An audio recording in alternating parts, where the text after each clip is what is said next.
नमस्ते तमाम आदरणीय श्रोतामाझ म आजको कार्यक्रम प्रस्तुता नदी भट्टराई प्रस्तुत भइसकेको छु। तपाईँ सम्पूर्ण श्रोतालाई साहित्यिक अभिवादन अर्पण गर्न चाहन्छु। श्रोता, आज भने म फरक विषय लिएर आएको छु। विशेष रूपमा साहित्यका विभिन्न विधाहरूमध्ये कथा विधालाई यसको ऐतिहासिकता सँगै झापाली स्रष्टा कथाकार विनोद खनालद्वारा लिखित फर्किएर हेर्दा नामक कथा संग्रहको समीक्षात्मक चर्चा प्रस्तुत गर्नेछु।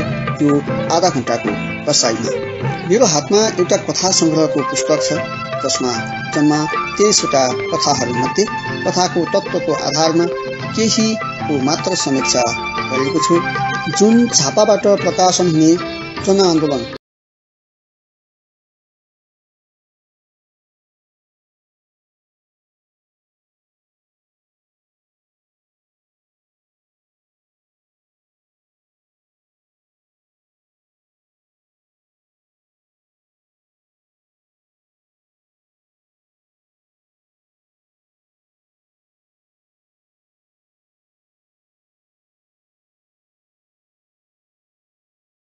भित्र छिर्दा कथाको पृष्ठभूमि यस्तो रहेको छ। कथा साहित्यको एउटा प्रमुख विधा हो। कथा धातुमा अर प्लस टाप आ जोडिएर यसको व्युत्पत्ति भएको पाइन्छ। कथको अर्थ भन्नु हुन्छ भने कथाको अर्थ कहानी वा किस्सा भन्ने हुन्छ। गद्य शैलीमा लेखिएको छोटो एकात्मक र स्वयंमा पूर्ण आख्यानात्मक संरचना कथा हो। कथाको वा नेपाली साहित्यको प्रारूप भन्ने हो भने विक्रम सम्वत 1038 को दामुपालको अभिलेखलाई नै आधिकारिक मानिएको छ। यसै गरी विकासक्रम खोज्ने क्रममा विक्रम सम्वत 1933 को भानुदत्तको हितोपदेशलाई अनुदित भए पनि पहिलो कथा मानिन्छ। यद्यपि कतिपय विद्वानहरूले विक्रम सम्वत 1826 को पण्डित शक्ति वल्लभ अर्यालद्वारा अनुदित महाभारत विराट पर्वलाई पहिलो कथा मानेका छन्। तर यसमा आख्यानात्मक तत्त्व प्रबल भई कथात्मकता नपाइने भएकोले 1833 को अनुदित कृति विकासक्रमको पहिलो कथा मानिन्छ। नेपाली कथाको विकासक्रमको 3 भागमध्ये प्राथमिक कालका कथाहरू केवल अनुदित मात्र भेटिने भएकाले त्यति ज्वलन्त भने पाइँदैन। जस्तै विनाशको कथा 1972, 10 कुमार चरित्र 1875, बृहत कथा 1907, सत्यनारायण व्रत कथा 1946 आदि कथाको रचना करिब 124 वर्षको समयावधिमा भएको पाइन्छ। यी कृतिहरूलाई कथा भन्नुभन्दा पनि कथाको पृष्ठभूमि मात्र मान्न सकिने अवस्था देखिन्छ। त्यसपछि कथाकार र कथा संग्रहको बाहिरी र भित्री विवरण यस्तो रहेको छ। विनोद खनाल सृजनाका हिसाबले अब्बल चाहिँ कथाकार नै हुन्। विक्रम सम्वत 2018 साल वर्तमान रोङ गाउँपालिका चिरमले इलामको जन्म र हाल मेनपा झापामा बसाइ रहेको छ।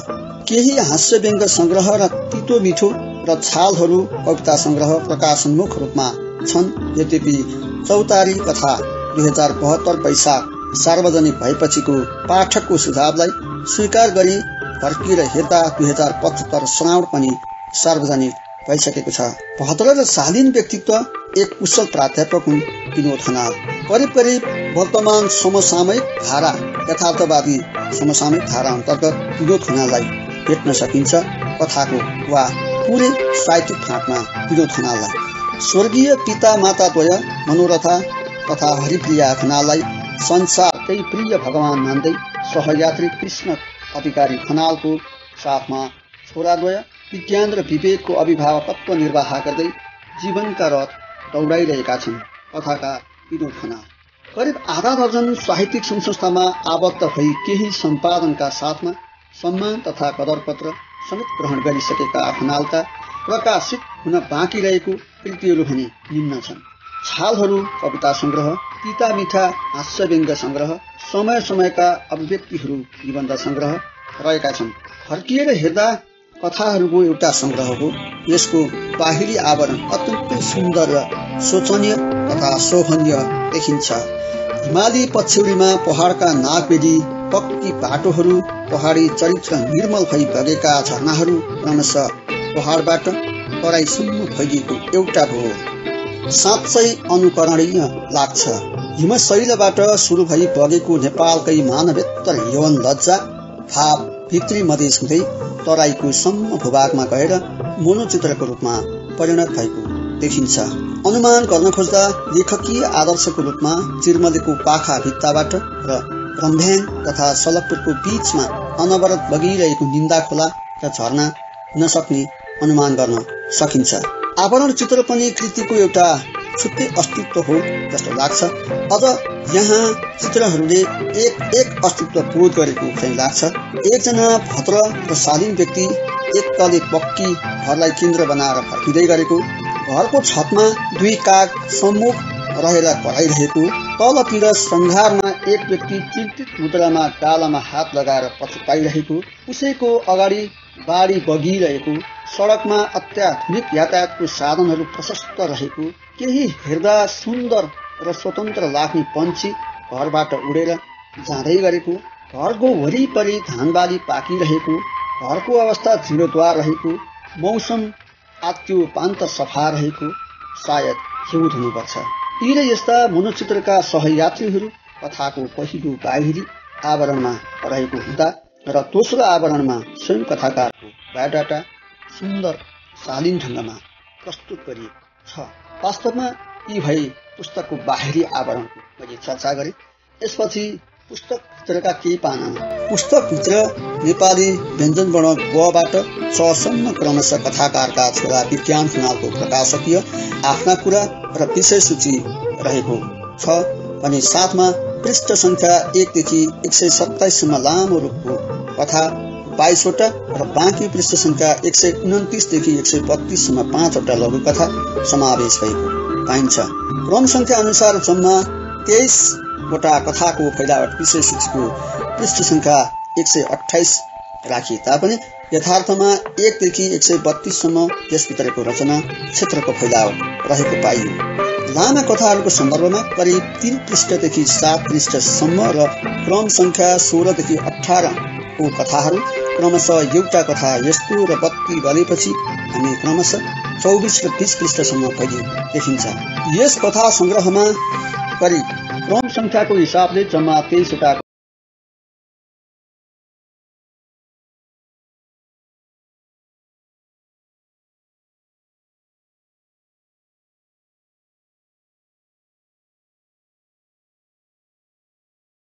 मर्मस्पर्शी र समय सापेक्ष होला।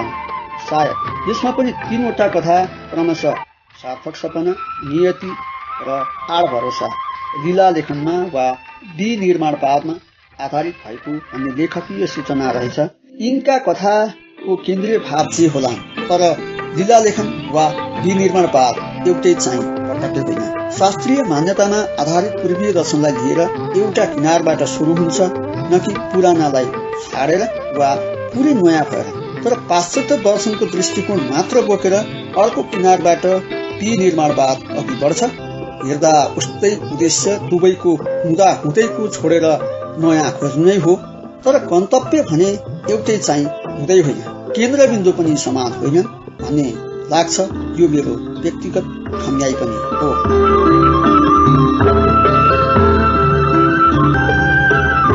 यसपछि कथा संग्रहको कथावस्तु अन्तर्गत केही कथाहरू म वाचन गर्न चाहन्छु। फर्किएर हेर्दा कथा संग्रहलाई करिब सतही रूपमा अध्ययन गर्दा निम्न विषयवस्तु रहेको पाइन्छ। यसभित्रको पहिलो कथा चोर हो। यो सामाजिक विषयवस्तुमा आधारित कथा हो। गरिबीको पीडाले सताइएका मानवीय चरित्रहरू गाउँको परिवेशमा अन्नपात नगदे बाली आफ्नो पेटको लागि चोर्ने र ठुला अधिकारवाला तथा सत्तामा हाली मुहाली गर्नेहरू पनि पेटलाई नै आधार बनाई स्वाभिमान र इज्जतको लागि ज्याला मजदुरीमाथि शोषण गर्छन् भन्ने तथ्यलाई देखाइएको छ। यस कथाका बेनामी पात्रद्वय चोर र न्यायाधीश वर्गीय विखण्डनका पात्रहरू हुन्। यो स्वार्थी समाजमा गरिबको लागि कानुन अनिवार्य र धनीका लागि ऐच्छिक बन्छ भन्ने भाव देखाइएको छ भने तृतीय पुरुष प्रधान शैलीको कथामा वर्गीय शोषण यसको प्रवृत्ति रहेको पाइन्छ। त्यसै गरी अर्को कथा प्रजातन्त्रको परिभाषा। यो संग्रहको दोस्रो कथा हो। यसमा राजनैतिक विषयवस्तुलाई अघि सारिएको छ।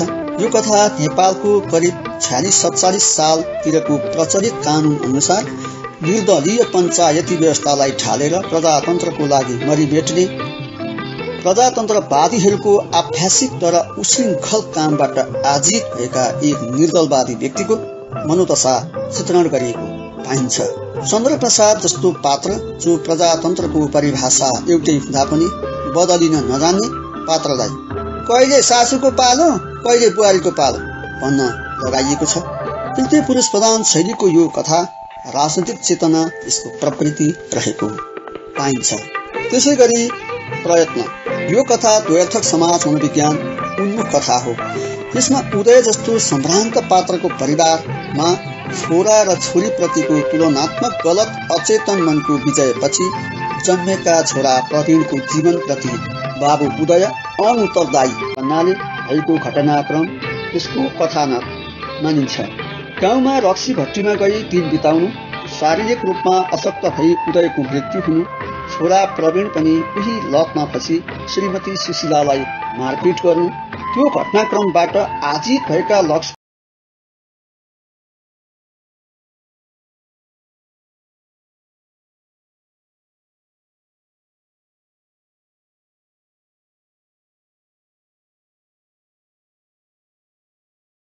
प्रवृत्ति रहेको पाइन्छ। त्यसै गरी उत्साहित लहर। यो कथा मनोवैज्ञानिक कथा हो। समाजमा आर्थिक विपन्नताले पिल्सिएको तर अत्यन्तै मेधावी दमदार युवक वीरबहादुरको आफ्नो जागिर प्रसङ्गलाई चित्रण गरिएको छ।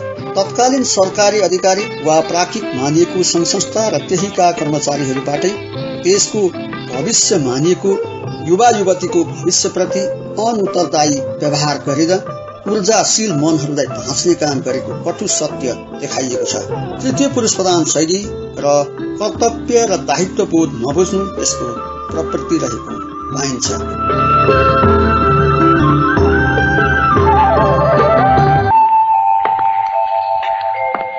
आदरणीय श्रोता, यतिखेर हामी हाम्रो साहित्यको नजरीमा छौँ। म छु तपाईँहरूकै दुःख सुखको साथी नदी भट्टराई र आज मसँग रहेको छ झापाली कथाकार विनोद खनालको फर्किएर हेर्दा नामक कथा संग्रह समीक्षात्मक चर्चा। त्यसपछि मन साँच्चै रोएपछि अर्को कथा। यो एउटा पूर्ण बाल मनोवैज्ञानिक कथा हो।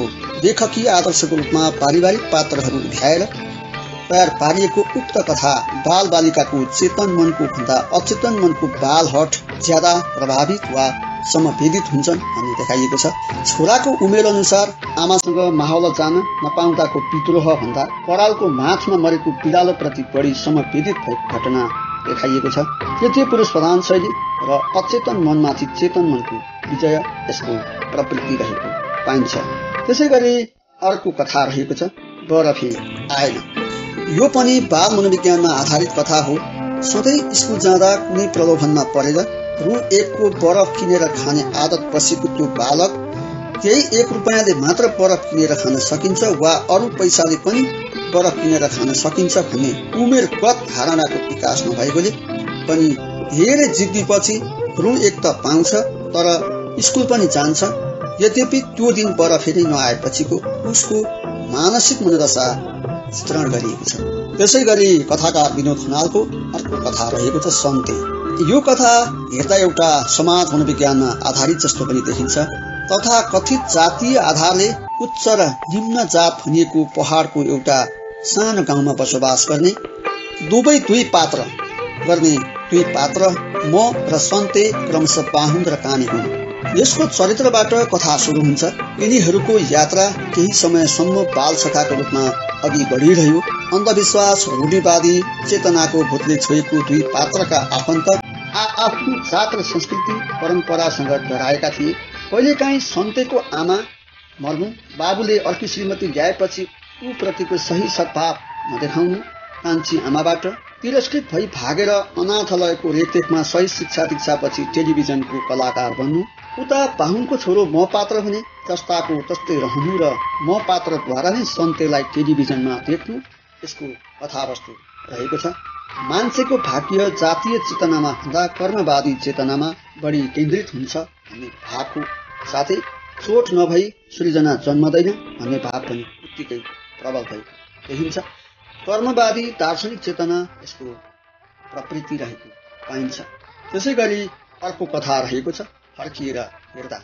यो कथा सामाजिक विकृति विसङ्गतिप्रति थोरै सामाजिक आर्थिक पाटाको समाज मनोविज्ञान प्रस्तुति हो।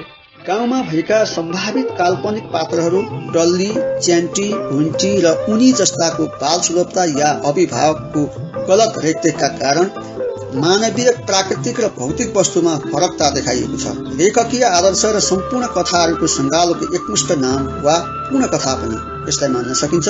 कथाको नायिका उनी धनी हुनु, सहर पढ्न जानु, फेल हुनु, आफन्तले सर्टिफिकेट किनेर क्याम्पस पढाउनु, अरूभन्दा राम्री हुनु, प्राकृतिक क्रियाकलापलाई घृणा गर्नु, आफू यौन लतमा फस्नु र अन्त्यमा आफ्नो बर्बादी थाहा पाएर पछुताउनु आदि करिब 40 वर्षको लामो जीवनको चित्रण छ यस कथामा। सम्पत्तिले विवेक, ज्ञान, विद्वता, संस्कार, तत्त्वज्ञान आदि किन्न मिल्दैन वा सकिँदैन भन्ने सन्देश पाइन्छ। तृतीय पुरुष प्रधान शैली रहेको छ। सामाजिक मनोविज्ञानत्रको विसङ्गतिको आलोचना यसको प्रवृत्ति रहेको देखिन्छ। त्यसै गरी उर्लिएको तरङ्ग यो एउटा आर्थिक समस्याबाट गुज्रिएको वर्गीय स्वार्थ शोषणको यथार्थ चित्रण उतारिएको सामाजिक कथा हो। यस कथाले समाजमा हुँदा खाने र हुने खानेको कारुणिक बिम्ब उतारेको छ। झण्डै औपन्यासिकता बोक्न खोजे जस्तो पनि भान हुन्छ। मालिकनी धर्मकुमारी र नोकर रामप्रसादको मृत्यु भएपछिको मालिक र नोकर बीचको आर्थिक खाडल नै उर्लिएको तरङ्ग हो। चन्द्रमा जस्ती छोरी सुन्तलीलाई हजुरबा समानको मालिकको अर्धाङ्गिनी बनाउनु बाध्य हुनु, उमेर, भावना, यौवन सुखको अनुभूति समेत तालमेल नमिली मालिकसँग प्रत्यक्ष र नाति सञ्जीवसँग अप्रत्यक्ष यौन तृप्ति पूरा गरी लोक र नैतिकतालाई एकैचोटि ढाकछोप गर्न खोजेको बाध्यात्मक परिस्थिति देखाइएको छ। अभावसँगको सम्झौता यसको प्रवृत्ति हो। तृतीय पुरुष प्रधान शैली यसको शैली रहेको देखिन्छ। दमेनी कान्छी हाम्रा समाजमा हरेक पाठकले धेरैभन्दा धेरै भेट्न सक्ने प्रतिनिधि पात्र हुन् दमेनी कान्छी। दमेनी कान्छी जातीय विभेदको चर्चा यसको प्रवृत्ति हो। ब्राह्मण परिवारमा जन्मिएको म पात्र र दलित परिवारमा जन्मिएकी दमेनी कान्छीकी छोरी कान्छी बीचको कलुषित प्रेम यो कथामा देखाइएको छ।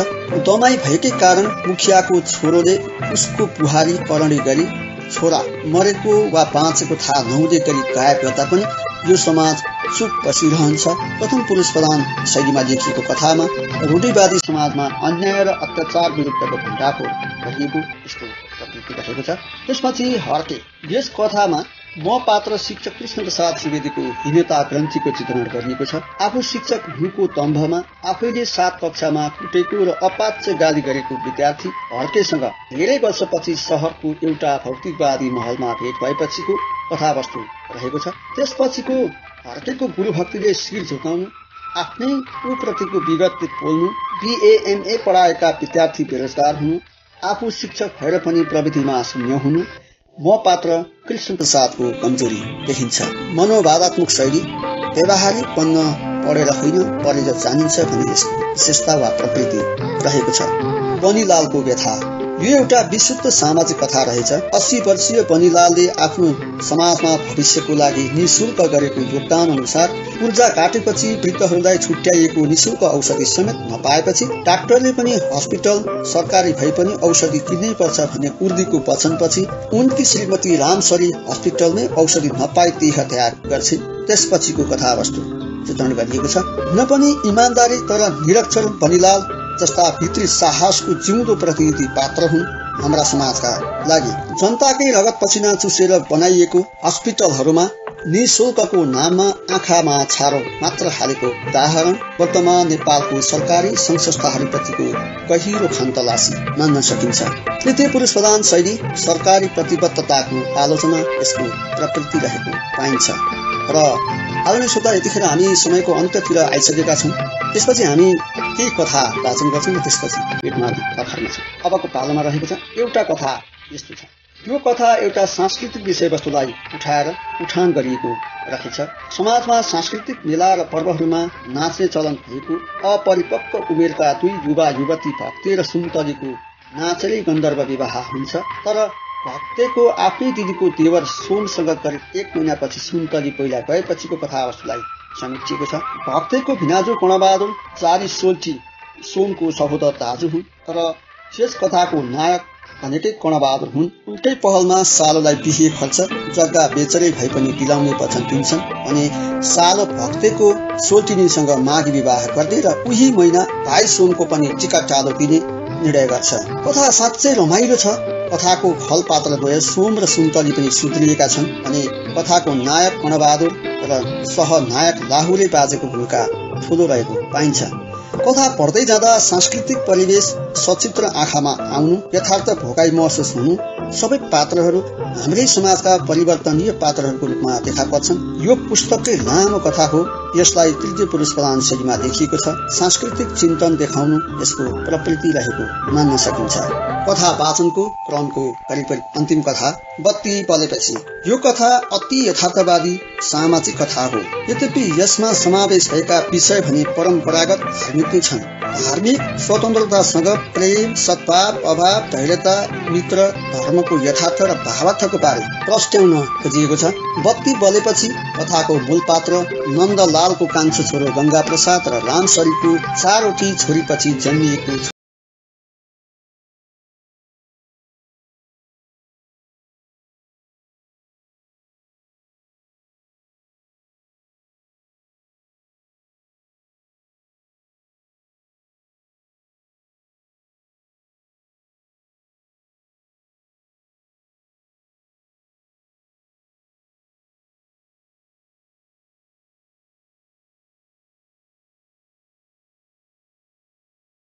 भावना। त्यही भावनासँग विचार मिल्नु प्रेम हो। प्रेम अन्धो भएर पनि फराकिलो वा प्रेम विहीन हुन्छ।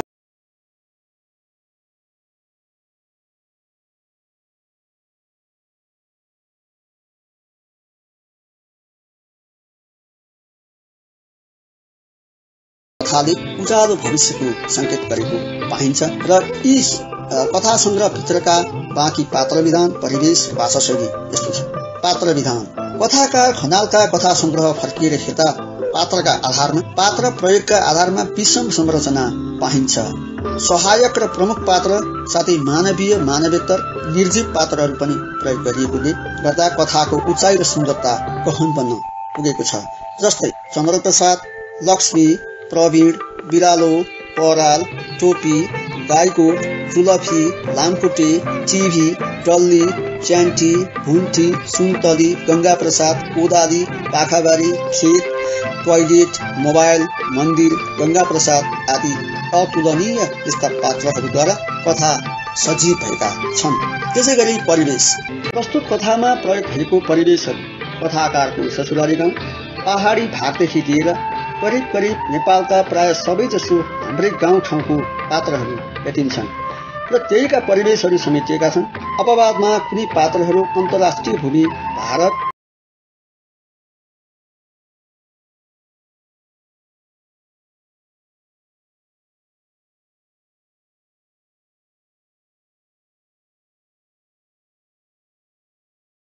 प्राय कथाहरूमा काल्पनिक पात्रहरू ज्यादा भए पनि सम्पूर्ण देशकाल परिस्थितिले जन्माएका पात्रहरू भएकोले सबैको जिब्रोमा पसेको जनबोलीमूलक भाषा प्रयोग भई पाइन्छ। झर्रा शब्दहरूको अभाव छैन। संस्कृतको तत्सम, तत्भव र आगन्तुक शब्दहरूको संयोजन उस्तै लालित्यमय छ। समाजका सामाजिक, राजनैतिक, सांस्कृतिक, समाज मनोविज्ञान र बाल मनोविज्ञानको समेत उपस्थिति भाषाको माध्यम बनेको छ। अनुकरणात्मक शब्दहरू, हिन्दी भाषाका शब्दहरू भने पुरै अनुच्छेद नै पढ्न पाइन्छ। जे होस्, वृत्तकारीय कथा नभेटिनु र क्लिष्टता नभेटिनु यो संग्रहको विशेषता नै हो। कथा पढ्दै जाँदा पट्टा लाग्ने ठाउँ नपाउनु अर्को विशेषता। केही उखानहरू पनि भेटिन्छन् भने शब्दहरू पनि अनिवार्य केही शब्द बाहेक अरू हामीले देखिराखेको, बोलिराखेको, प्रयोग भई आएका मात्र प्रयोग हुनु कुनै विशेषता मान्न सकिन्छ। र अन्त्यमा निष्कर्ष। अन्त्यमा कथाकार विनोद खनालको कथा संग्रह फर्किएर हेर्दा एक बहुपक्षीय क्षेत्र समेटिएको कथा संग्रह पाइयो। वास्तवमा गुरुप्रसाद मैनालीको आदर्शोन्मुख यथार्थवादी कथा मासो विक्रम सम्वत 1992 देखि वर्तमानसम्म नेपाली कथा विभिन्न मोड र प्रकृतिहरू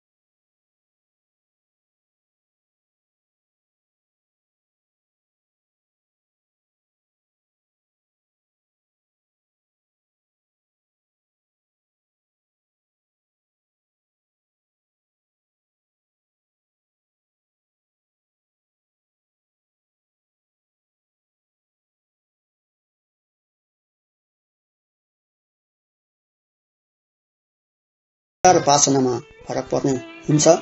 मनौ खनालका कथामा धार्मिकताको बाल मनोविज्ञान प्रबल रूपमा पाइन्छ। यी र यस्तै बान्किला समय सापेक्ष कथा कथिरहन् कथाकार विनोद खनाल। उहाँको साहित्यिक यात्रा सफल रहोस् भन्न चाहन्छु।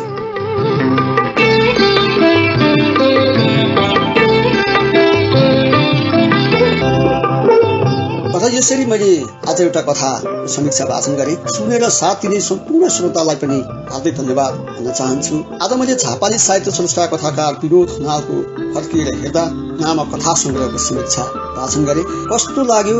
यी र यस्तै रोचक ज्ञानवर्धक र खोजमूलक सामग्री लिएर आउने बाचासहित म हरि भट्टराई पनि अर्को सातासम्म जोडिन चाहन्छु। हवस् त, नमस्ते, शुभरात्रि।